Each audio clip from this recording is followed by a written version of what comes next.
mais pourquoi avec le physique que tu as, tu te relancerais pas dans la compétition, etc.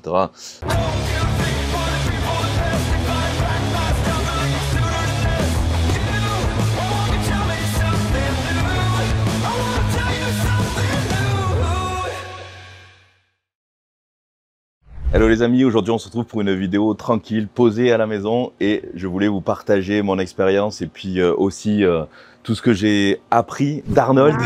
Donc je viens de finir sa série qui vient de sortir sur Netflix et du coup ça m'a ramené plein de souvenirs aussi, ça m'a remotivé, reboosté à bloc. Alors j'avais déjà lu sa biographie évidemment plusieurs fois, je connaissais bien son parcours et tout ça, mais c'est vrai que c'est tellement inspirant que je voulais partager un petit peu mon ressenti avec vous. Je vous rappelle que j'avais rencontré Arnold plusieurs fois. La première fois, c'était en 2014 au Gold Gym, Los Angeles. À cette époque-là, je venais juste d'avoir ma carte Pro Musclemania à l'époque. Donc, c'était la première fédération dans laquelle je concourais aux États-Unis. C'était plutôt catégorie modèle au début, puis par la suite men's physique. Et du coup, j'allais faire des nouvelles compétitions à Las Vegas à ce moment-là. Et je venais de finir la compétition, il me semble, où j'allais y aller, je sais plus vraiment. Ça remonte quand même à loin, donc 2014. Et du coup, forcément, il fallait que j'aille m'entraîner au célèbre Gold Gym, donc qu'on voit partout dans les vidéos, dans Pumping Iron et tout ça, à l'époque où tous les bodybuilders de l'âge d'or s'entraînaient, et encore maintenant aujourd'hui. Et du coup, je suis allé m'entraîner là-bas et surprise, qui je vois, mon idole de toujours, Arnold, s'entraîner.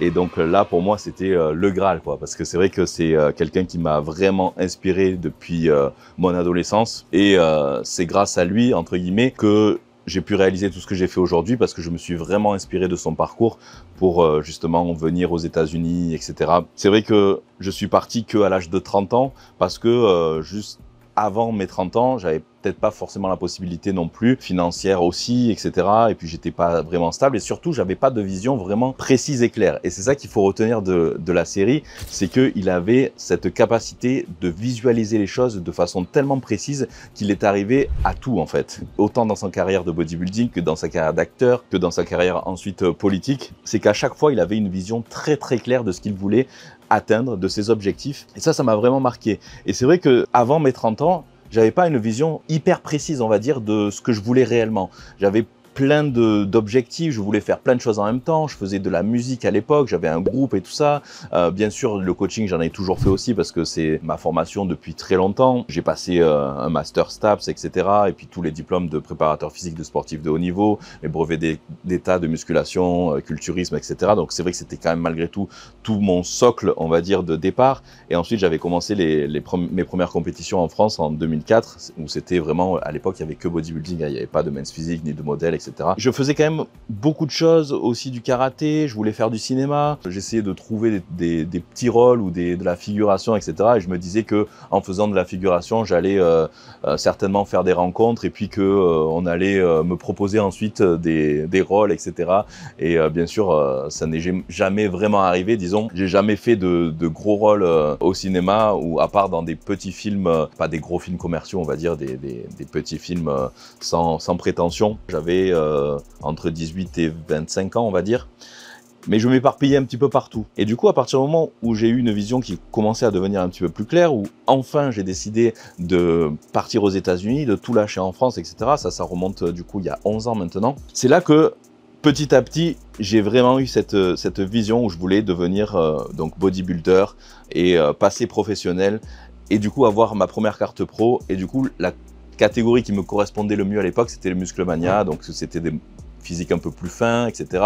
Et après, la catégorie men's physique est arrivée, donc comme je vous disais, j'ai décroché ma carte pro Musclemania. Mais le fait d'avoir rencontré Arnold, justement, en 2014, d'avoir pu un petit peu échanger avec lui et tout ça, je me suis dit, en fait, non, pro Musclemania, c'est pas ce que je voulais. Arnold, il n'était pas pro Musclemania, il était pro IFBB. Et l'IFBB, c'était vraiment, et c'est toujours, la fédération la plus connue au monde, dans laquelle Arnold a brillé, a fait le Mister Olympia. C'est la seule fédé qui représente vraiment le Mister Olympia. Et le Mister Olympia, c'est l'origine vraiment de toute cette effervescence autour du bodybuilding. C'est ça qui a fait connaître Arnold avec donc les frères Wilder et tout ça. Et donc, je voulais être vraiment professionnel IFBB.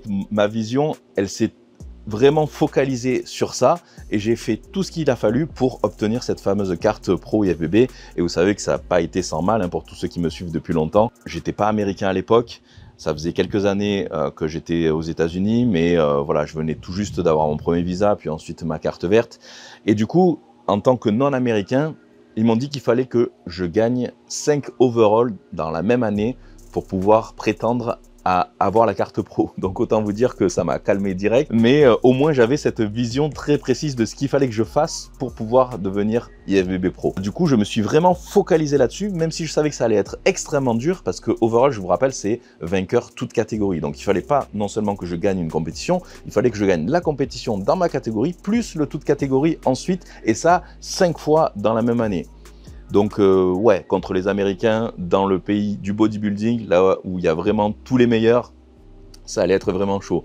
Aujourd'hui, pour avoir la carte pro, c'est pas du tout comme ça que ça se passe. Il suffit de gagner une compétition et ensuite l'overall d'une compétition donc amateur et hop, ça y est, vous êtes pro. Donc à l'époque, c'était pas du tout comme ça. Il n'y avait pas de NPC non plus en France ni en Europe. Donc il fallait vraiment venir aux États-Unis et c'était vraiment très compliqué. Donc j'avais ma feuille de route. Je savais qu'il fallait que je gagne ces 5 overall. C'était ma vision, c'était de gagner ça. Forcément, je l'ai découpé en plus petits objectifs, plus petites étapes. 5 overall dans la même année, ça paraissait impossible quand j'ai appris ça. Je me suis un peu, pas effondré, mais voilà, les bras m'en ont tombé. Je me suis dit, c'est pas possible, tout simplement. Et en fait, j'ai commencé à concourir petit à petit. Donc mes premières compétitions, j'ai fait dans les top 5, puis j'ai continué à enchaîner les compétitions, j'étais dans les 3e, puis ensuite 2e, et ensuite j'ai fait premier. Là je commençais déjà à me dire, ah, c'est peut-être possible. Mais là, j'ai pas gagné le toute catégorie. Donc j'ai fini premier de ma catégorie, et ensuite j'ai pas, malheureusement pour cette première compétition-là, pas gagné le toute catégorie. Mais je me rapprochais un petit peu plus du but, on va dire. Et enfin, j'ai réussi finalement à décrocher ce fameux premier overall, donc ma première compétition où j'ai pu gagner l'overall, donc le toute catégorie. Et là, je me suis dit, ah, finalement, j'en ai fait un, c'est peut-être possible, mais il en reste quand même tout de même 4. Donc, du coup, j'avais quand même cet objectif et ce feu en moi qui me disait que ça y est, j'avais commencé à franchir les premières étapes, c'était possible, j'avais mon plan tout tracé. Et c'est ça que j'ai continué à suivre, etc. Et donc, petit à petit, j'ai continué les compétitions, j'ai continué à enchaîner. Et donc là, il n'y avait pas de place pour autre chose finalement, parce que j'étais vraiment focus sur ça. Et du coup, j'ai continué à enchaîner les compétitions. Donc la diète, forcément, c'était quasiment du non-stop. Donc c'est vrai que pour ça, il fallait vraiment avoir un mental de psychopathe, quoi. Et ça, c'est vrai que ça m'a beaucoup aidé de visualiser justement tout le parcours d'Arnold. Et c'est ce que je conseille généralement, c'est de s'inspirer de personnes inspirantes qui ont un parcours que vous aimeriez peut-être atteindre un jour et de voir comment ils y sont arrivés, mais surtout d'étudier leur mindset, c'est-à-dire leur mental, de comment ils ont réussi à atteindre ces objectifs-là, mais comment ils ont fait dans leur tête justement pour visualiser ces objectifs-là. Et ce qui m'a marqué dans cette série aussi, c'est que quand on lui a posé la question de comment, une fois que tu as atteint du coup le titre suprême de Mr Olympia, Arnold, comment tu as continué justement, comment tu as pu avoir de nouveaux objectifs, de nouvelles visions. Et du coup, il a continué, il a été 7 fois Mr Olympia, pour ceux qui savent. Et à un moment donné, en fait, il s'est dit, ouais, mais je pense avoir fait le tour. Et finalement, c'est barbant de toujours faire la même chose. Et puis, il était le meilleur, il n'avait plus rien à prouver. Et du coup, qu'est-ce qu'il a dit à ce moment-là? Il a dit, quand j'ai discuté avec le premier homme qui a franchi le mont Everest, et que je lui ai demandé ce que ça lui avait fait une fois qu'il est arrivé en haut du sommet et à quoi il pensait, en fait, il a dit que immédiatement, il avait visualisé le prochain sommet au loin, et dans sa tête, il avait déjà la vision de comment il allait le gravir, etc., etc. Et en fait, Arnold, il fonctionnait exactement de la même façon. C'est que une fois qu'il était au sommet de son sport, là, en l'occurrence le bodybuilding, il voyait déjà d'autres sommets. Et du coup, il avait cette l'acting en tête, donc de devenir une star de cinéma. C'était son rêve depuis toujours. Il voulait pas commencer au bas de l'échelle et enchaîner les petits rôles ou faire de la figuration, etc. Non, lui, il voulait de suite le rôle principal qui allait faire décoller sa carrière et tout ça. Et c'est pour ça que, à côté de ça, il s'est construit déjà un patrimoine et avec l'immobilier, déjà il a investi très très tôt dans l'immobilier à Santa Monica et tout ça, justement pour ne pas avoir à dépendre de ça, justement pour ne pas avoir à accepter des petits rôles de merde. Et du coup il avait vraiment cette capacité et ce mental à tout organiser dans sa vie pour faire en sorte de réussir dans ses projets, dans ses objectifs qu'il avait. Et donc, il était déjà finalement millionnaire avant même de devenir acteur de cinéma. Et après, à partir de là, il a pu, c'est sûr que forcément, il y a eu des échecs. Hein. Au début, il y a eu des films qui n'ont pas plu, etc. Mais il n'a jamais perdu ses objectifs de vue. Il voulait être le meilleur dans les films d'action. Et il y a réussi. Et pourtant, il parlait très très mal anglais. Il avait un accent à couper au couteau, qu'il a un peu toujours d'ailleurs. Il a même été doublé sur ses premiers films, etc. Mais voilà, il avait cette vision très très claire dans laquelle il voulait devenir la future star du cinéma d'action. Et ce qu'il a réussi à faire. Et une fois qu'il a atteint justement ce succès-là, qu'il a enchaîné les succès, au bout d'un moment, c'est un petit peu pareil, il a dû se lasser, je pense aussi de ça, et il s'est attaqué au monde politique. Et quand on y pense quand même, c'est vrai que même s'il y a toujours une petite part de chance là-dedans, c'est surtout malgré tout le travail acharné qui compte et de faire les bons choix au bon moment, de réussir pour un petit Autrichien qui vient d'une petite ville d'Autriche, émigrer aux États-Unis, devenir bodybuilder professionnel, 7 fois Mister Olympia, puis ensuite la star hollywoodienne des films d'action, puis ensuite devenir gouverneur de Californie à 2 reprises. Waouh, on se dit, le gars, il avait effectivement des gros objectifs et il a atteint tous les sommets dans les 3 domaines. Donc ça fait vraiment beaucoup. Et du coup, c'est vrai que j'avais envie de partager ça avec vous parce que au cours de mes quelques dernières vidéos, c'est vrai que je vois un petit peu des gens qui sont, disons, peut-être choqués ou qui s'interrogent sur, entre guillemets, ma réussite parce que je considère pour ma part que je suis très loin d'avoir réussi à atteindre les objectifs que je me suis fixés parce que mes objectifs sont aussi très haut. Pour moi, c'est vrai que j'ai quand même malgré tout réussi à partir du moment où on a une femme qu'on aime et qui nous aime, un enfant aussi qu'on aime et qui nous aime, pour moi, on a déjà réussi en très grande partie.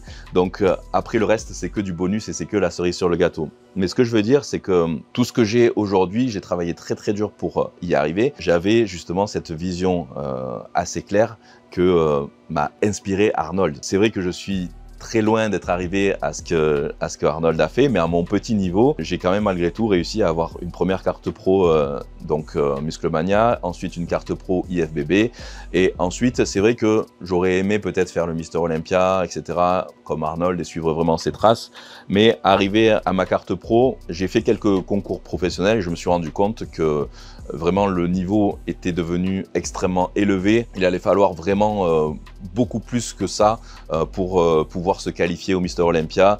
Et à un moment donné, j'avais fait tellement de compétitions, je devais être à ma 35e compétition. Je me suis dit, est-ce que vraiment le jeu en vaut vraiment la chandelle? Est-ce que je vais prendre beaucoup plus de risques encore pour pouvoir essayer de me qualifier au Mister Olympia? Peut-être que ça n'arrivera jamais, etc. Et à un moment donné, c'est sûr que j'aurais peut-être pu, mais c'est que l'envie n'était plus vraiment là. J'avais l'impression d'avoir vraiment fait le tour des compétitions. 35, ça commençait vraiment à faire. Et puis, effectivement, j'arrivais aussi à un âge, quand j'ai arrêté la compétition, je devais avoir 35, un peu plus de 35 ans. Je sais même plus exactement. Peut-être un petit peu plus, ouais. Mais voilà, j'avais vraiment fait le tour, je pense. Donc, c'est vrai que j'ai tous les jours aussi des gens qui me disent « Mais pourquoi, avec le physique que tu as, tu te relancerais pas dans la compétition, etc. » Non, en fait, je vais avoir 42 ans cette année, j'ai un superbe bébé aussi, j'ai envie de m'en occuper bien, j'ai pas envie de retourner dans ce cycle de compétition, de reprendre des risques, etc. Là, maintenant, c'est plus du tout mon objectif.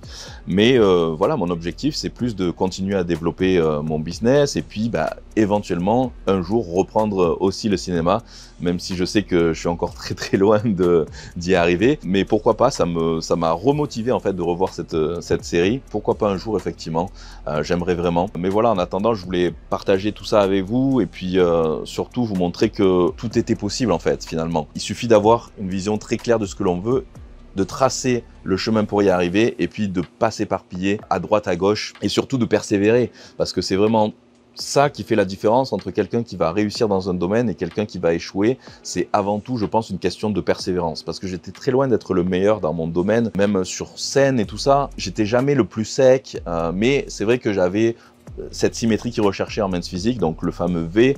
J'arrivais aussi à me mettre en valeur par rapport à mon posing, etc. Mais c'est surtout que j'ai été persistant. C'est-à-dire que à chaque compétition, j'étais là. Donc les juges me voyaient tout le temps, etc. Et puis ils se sont dit, je pense au bout d'un moment que j'en voulais réellement. Et donc ça, je pense que ça y a joué aussi. Alors c'est sûr qu'aujourd'hui, le niveau a changé. Hein. Maintenant, c'est quand même malgré tout différent. Si je devais recommencer la même chose aujourd'hui, peut-être que j'aurais pas le niveau d'aujourd'hui pour avoir une carte pro, malgré le fait qu'ils viennent tout juste de décider à l'IFBB pour l'année prochaine, pour les pros men's physique, d'instaurer un rapport taille-poids, comme ils font un peu en classique physique, justement pour éviter, maintenant quand on regarde les men's physique pro, c'est des bodybuilders en short, quoi. Donc c'est vrai que ça devient ridicule, alors que c'était censé être une catégorie, un peu comme les bikinis finalement filles, donc une catégorie où une personne, entre guillemets, lambda, pourrait se reconnaître, voilà, pourrait se dire c'est atteignable, mais là c'est tout simplement devenu vraiment complètement ridicule pour moi en tout cas. Donc c'est très bien s'ils installent ça, du coup ce rapport taille-poids, ça permettra de limiter, je pense. Bon, je m'écarte un petit peu du sujet de départ. Je tenais à partager un petit peu mon ressenti par rapport à ça.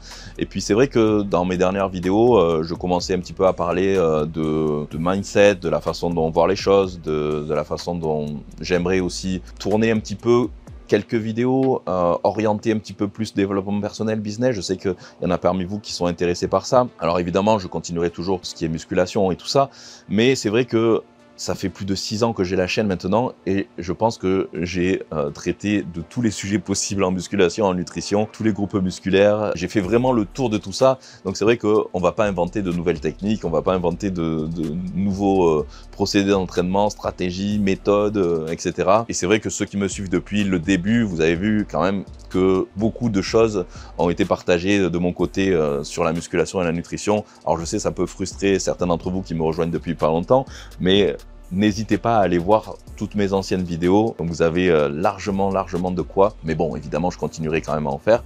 Mais voilà, c'est comme tout, c'est qu'à un moment donné, quand on a l'impression d'avoir fait un petit peu le tour aussi, eh bien, on a envie de passer sur autre chose.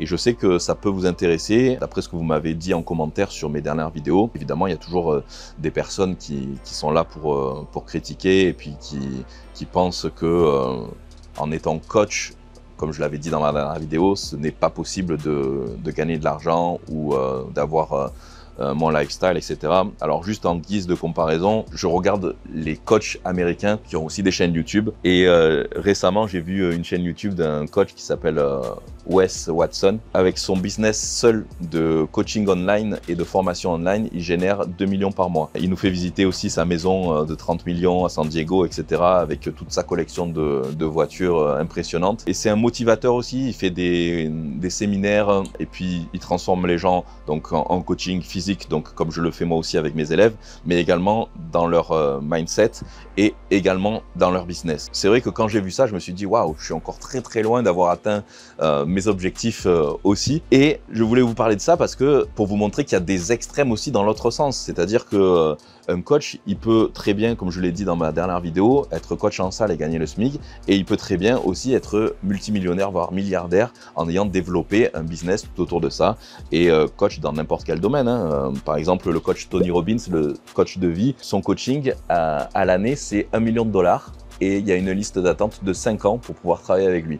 Donc voilà, c'est tout simplement pour essayer de vous faire ouvrir un petit peu vos œillères, ouvrir votre état d'esprit et vous dire qu'il n'y a absolument aucune limite, et ça dans aucun domaine que ce soit. Ça, je continue à travailler là-dessus, justement, à me former en ligne, mais également sur des séminaires, etc. Et donc j'ai envie vraiment de développer ce côté-là. Et donc bientôt, je vais recevoir aussi mon bureau, donc je vais essayer d'installer ma station un petit peu de podcast, comme je vous ai dit, pour pouvoir faire un petit peu ce genre de vidéos, où je vais peut-être essayer aussi d'inviter des gens inspirants dans le business, ou dans d'autres coachs aussi, mais peut-être dans d'autres domaines, etc. Donc voilà, en tout cas, dites-moi si tout ça pourrait vous intéresser éventuellement. Dites-moi tout ça dans les commentaires. Évidemment, ne vous inquiétez pas, je continuerai à partager des contenus musculation et nutrition, mais c'est vrai que j'ai envie d'aller un petit peu au-delà, surtout maintenant que, comme je vous ai dit, j'ai l'impression d'avoir fait un petit peu le tour. Voilà, sans pour autant, bien sûr, m'écarter complètement du sujet de départ. Mais voilà, j'avais envie de vous inspirer aussi. Et si je vous montre parfois mon lifestyle ou ma vie, c'est pas du tout pour créer de la jalousie ou de la compétition et tout ça. C'est juste pour essayer de vous inspirer, parce que moi j'ai été inspiré aussi de mon côté, et je le suis toujours, par des personnes dont j'aimerais finalement atteindre leur réussite, ou du moins m'en rapprocher. Et le fait de voir leur lifestyle, de voir la façon dont ils vivent, ça m'inspire et ça me motive. Et en fait, au lieu d'avoir cette mentalité de jalousie, je vais chercher comment ils ont fait pour atteindre cette réussite-là. Et je vais essayer d'analyser leur business, justement, pour voir comment ils fonctionnent, leur évolution dans le temps, pour voir comment ils se sont formés, s'ils ont eu des mentors, etc. Voilà, si je fais tout ça, c'est aussi pour vous montrer que c'est possible et pour vous inspirer aussi dans ce sens-là. Voilà, tout est possible, tout est réalisable, mais essayez d'ouvrir un petit peu votre esprit, essayez d'enlever un petit peu ces croyances limitantes. Et puis voilà, vous verrez que ça va vraiment changer votre vie à tout point de vue.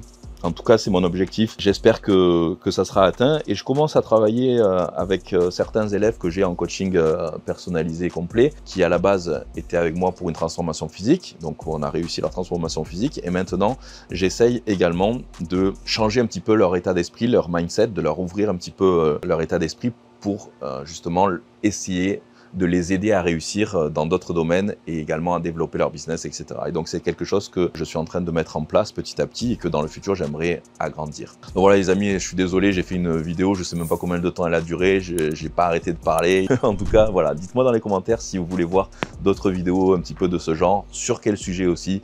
Mais comme je le dis toujours, surtout ne lâchez rien et croyez en vos rêves. On se retrouve très très vite. Bye bye.